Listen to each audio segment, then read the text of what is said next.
How to cartoonize picture on Canva. Hello and welcome to Quick Guide. I'm up with another quick and easy tutorial video on how you can cartoonize picture on Canva.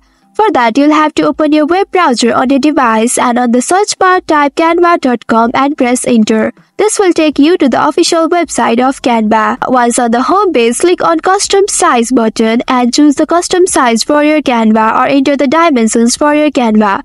Once you have selected the size, you will reach to this page. Here, click on the Uploads option from the left sidebar. Then click on Upload Files and select a picture you want to cartoonize from your device. After selecting the picture, duplicate it so you can see the changes later. Now, click on the Apps option from the same left sidebar and on the search bar type Cartoonify. Click on it and click on Cartoonify and Replace. Wait for the effect to be applied to your photo.